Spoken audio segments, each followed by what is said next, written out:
Según el último balance de las autoridades, particularmente de Carabineros, 61 personas fallecieron en accidentes de tránsito durante estas fiestas patrias. Como lo decía Camila en su momento, se habla ya del 64.9% más que lo que se puede comparar con el año 2019, que fueron similar también en los días de fiesta. Una situación que preocupa y que también ocupa a las autoridades. Por eso queremos hablar con Scarlett Andrade, experta en Derecho Penal y fundadora de Justicia a tu Lado, para hablar sobre esta realidad, las consecuencias que tiene hoy, porque ha cambiado muchísimo la legislación. Al principio era muy permisiva con el consumo de alcohol y el manejo, pero ya tenemos una cifra negra, lamentable, 61 personas fallecidas. Gracias por estar acá esta mañana.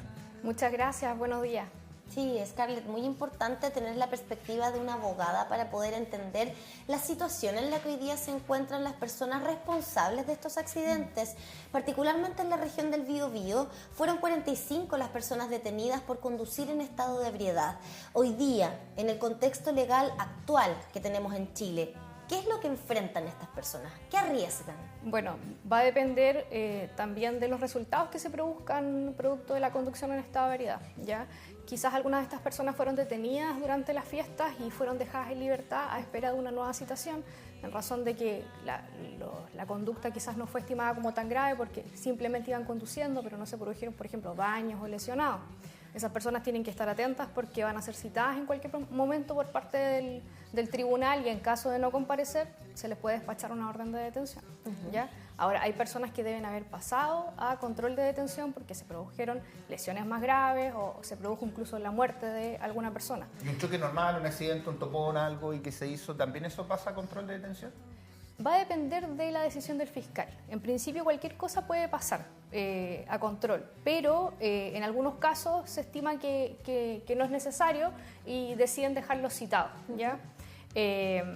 Pero cuando son situaciones más graves, sí o sí, generalmente pasan a control para dejarlos con medidas cautelares de forma inmediata. Las situaciones más graves, como digo, son cuando se producen lesiones graves o también la muerte de una persona, porque en estos casos las sanciones también son las más graves en la ley y dentro de eso está la pérdida de la licencia de conducir, está el comiso del vehículo y las penas van a ser hasta 5 o 10 años, por ejemplo. ¿Ya? Ahora, ¿podemos hacer la diferencia entre la conducción bajo los efectos del alcohol y en estado de ebriedad? ¿En qué consiste esa diferencia? Me imagino que también a nivel legal tiene una denominación distinta en términos de pena, de multas, sanciones. Sí, lo primero es que la conducción bajo la influencia parte en 0.31, ya eso es lo que uno debería marcar en sangre, y hasta 0.8, ya las penas son menores, pero todas van aparejadas con suspensión de licencia. Lo que pasa es que las suspensiones de licencia son por menos tiempo, ya. Y cuando es sobre 0.8, cuando ya es conducción en estado de ebriedad, las suspensiones de licencia parten en 2 años. Ahora, ese punto es súper importante respecto de los gramos de alcohol por litro de sangre, porque hay personas que insisten en calcular. No si es una copa de vino, no si es una botella, una lata de cerveza. Con eso todavía paso. Para que hagamos esa distinción, ¿realmente se puede calcular 0,3? Es muy poquito lo que se requiere ya para tener sanciones y que te quiten tu licencia. Sí, lo que pasa es que, claro, hay hartos como influencers que hacen estos cálculos, incluso en algún momento salían noticias, pero la verdad es que es súper relativo, porque depende también del peso de la persona, depende de otras características que tienen que ver a veces con la raza incluso, la ascendencia de la persona. Entonces es tan variable que es difícil calcular. Es como decir, me voy a tomar una piscola y seguramente voy a marcar esto. No se puede determinar, eso es importante. Pero de todas maneras aquí viene la permisividad que tuvimos durante mucho tiempo. Recién hace poquito fue ley tolerancia cero, que no es tolerancia cero finalmente, porque es 0,3. Claro, 0,31 desde ahí. Pero no es tolerancia cero finalmente. Veía el otro día una serie, está ambientada en Colombia de los años 90 y aparecía ese concepto de hoy aquí todo el mundo maneja curado, da lo mismo, no pasa nada. Y después una persona dijo, oye, estoy seguro que en un par de años más esto va a cambiar. Y claro, la cultura muchas veces de las personas viene en aquello. Si no pasa nada, si me fiscalizan, me quitan la licencia o no pasa nada. Y todavía hay personas que están con ese concepto. Otros que ya se pasaron extremadamente al decir, ok, no, ni una copa, paso las llaves, en fin. ¿Qué pasa con eso? Culturalmente y legalmente también. Porque recién la ley Canning también viene a endurecer las leyes. Siempre fue como muy permisivo.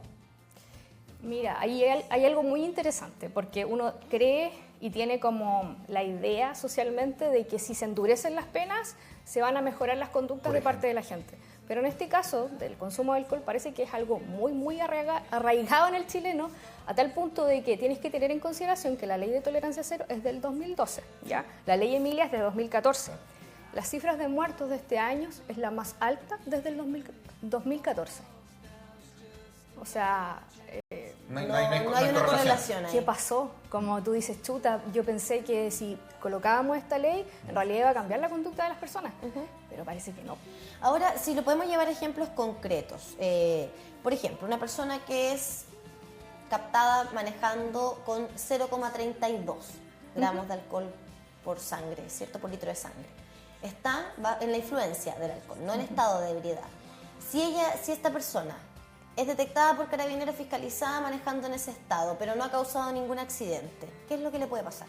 Le van a suspender la licencia. ¿Por cuánto tiempo? Ya, por 2 meses. Mínimo. Sí, ahí va a depender también de la situación previa de la persona. Ya, los antecedentes que tenga. Sí, porque es distinto si es una persona que lo hace por primera vez que si ya tiene condenas previas. Ok, y en esta misma figura, con este mismo consumo de alcohol, provoca un accidente con lesiones a una persona. Va a depender también del tipo de lesiones. Ok, ¿ya? si O sea, son ahí leves. va subiendo el tipo el tiempo de suspensión de licencia. Puede ser 2, 6, puede ser más tiempo. Ok. ¿Ya?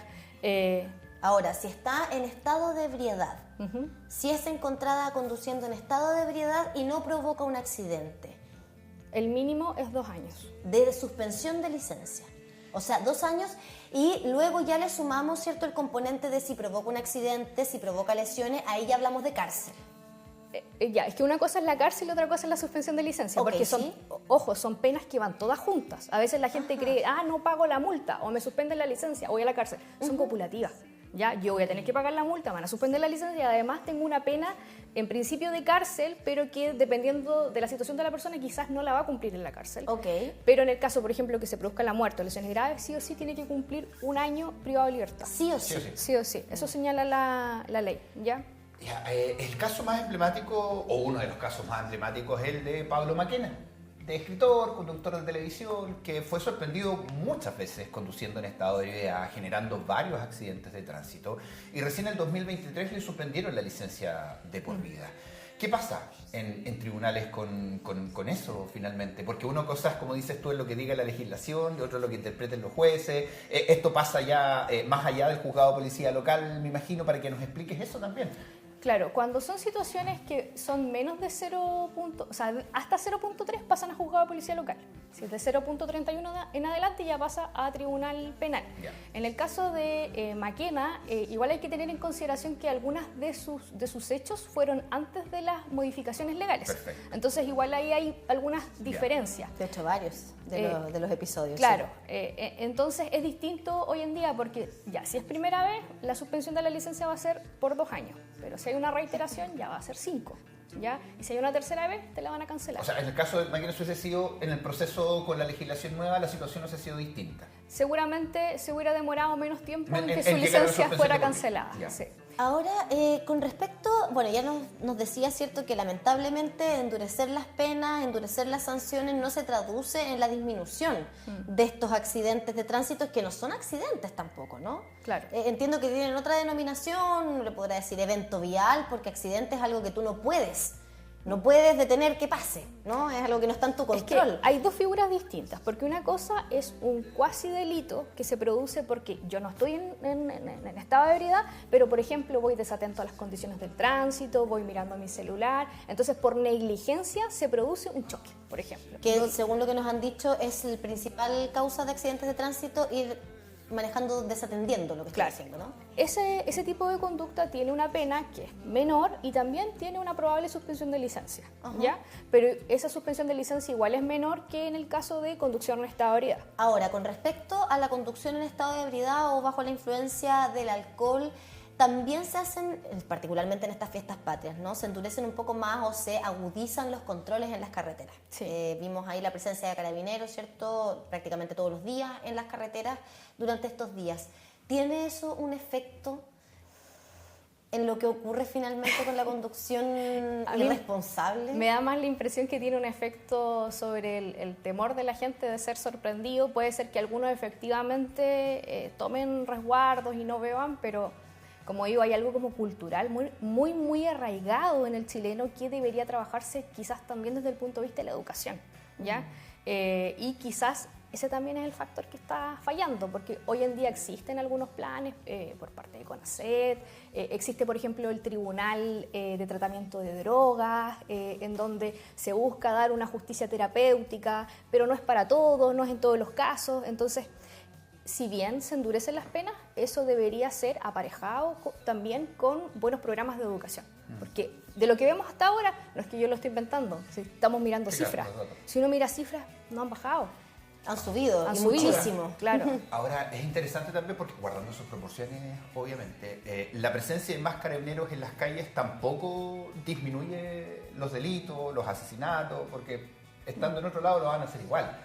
Mientras hay una persona con la intención de, finalmente, va a suceder igual en cualquier otro lugar. El tema es que con la presencia de carabineros, a lo mejor sacando a esa persona se va a evitar una consecuencia en ese momento. A lo mejor se va a evitar que esa persona le genere un accidente de tránsito en específico, pero no sabemos qué va a pasar al otro día, pero particularmente es en el momento. Y ahí, en este cambio cultural, el otro día leí un reportaje que dice que la nueva generación de jóvenes no quiere manejar, no quiere comprarse un auto.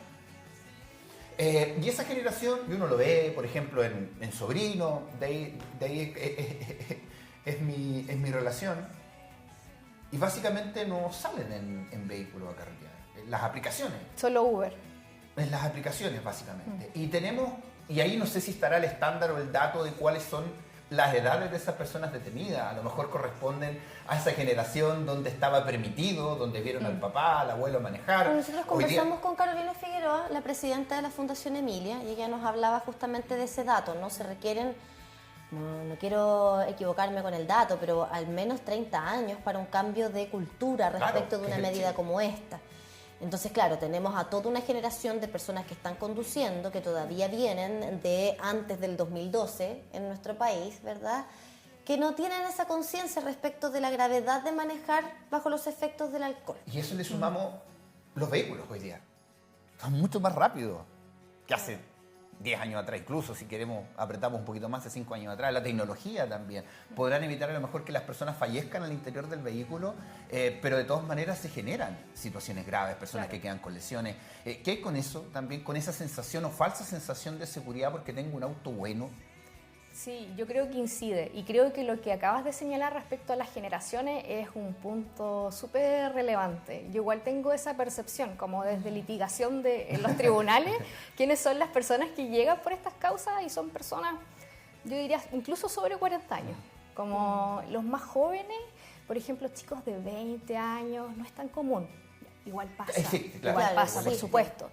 Pero al parecer las generaciones más jóvenes han dejado de incurrir en este tipo de conductas y, como dices tú, salen más por aplicación. Y de hecho, también Carolina, en esta conversación que tuvimos la semana pasada, nos comentaba que son más hombres También. los que conducen bajo los efectos del alcohol, y que de las frases que más escucha Carabineros al momento de detenerlos es curado manejo mejor.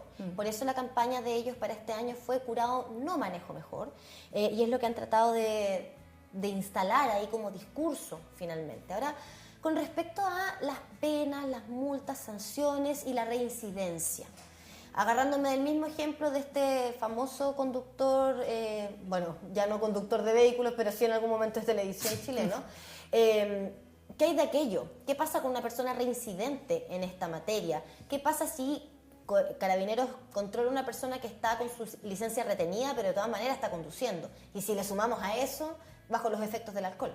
Bueno, si es una persona que está con licencia, por ejemplo, retenida, cancelada, va a significar una elevación de las penas, ¿ya? Y aquí a veces la gente cree, porque las penas de días de cárcel de la conducción en estado de ebriedad no son tantas, no es tan alto. Por ejemplo, va de 61 a 540, una conducción en estado de ebriedad simple. Pero, por ejemplo, si es un segundo hecho, ya no voy a tener derecho a cumplirlo en libertad, Quizás la primera vez lo voy a hacer firmando, eso dice la gente. Ya, la segunda vez puede que me acepten colocar la tobillera, pero la tercera vez ya no voy a tener quizás derecho a nada. Entonces, a mí me ha tocado ver casos, igual quizás son algunos más antiguos, gente de otras zonas que es un poco más porfiada, pero que ya venían por la conducción número... Claro, sí. Y que lamentablemente se fueron presos por una cantidad no menor de años. Y ahí no es menor también el tema, porque hay muchas personas hoy día que pusieron el grito en el cielo cuando dijeron que los deudores o deudoras de pensiones de alimentos, una de las restricciones iba a no renovar su licencia de conducir o retener su licencia de conducir. Y dijeron, pero ¿cómo? Si yo trabajo con eso. Y les da lo mismo muchas veces conducir en estado de ebriedad con esa misma consecuencia finalmente. Es tema cultural también. Sí, no, lamentablemente eso es algo que me ha tocado varias veces. Yo trabajo desde el punto de vista de la defensa, también trabajo con víctimas, pero represento varias personas en sus defensas y lamentablemente muchos de ellos me dicen, oiga, pero yo trabajo con la licencia abogada, y me dicen determinada profesión que efectivamente necesitan la licencia. Algunos, por ejemplo, cuando son conductores profesionales o trabajan en aplicaciones de Uber o en otros tipos de transportes, y me dicen, pero si yo quizás le explico al juez y le muestro que yo trabajo con esto, quizás él me perdona. Más responsabilidad tiene. Eso, yo les ¿Eso digo, es un agravante? Mira, en el caso de los conductores profesionales puede ser efectivamente una conducta más grave, pero en realidad lo que va a traer aparejado es que les van a quitar la licencia y no van a poder trabajar. Exacto. Y su fuente laboral se va a eliminar.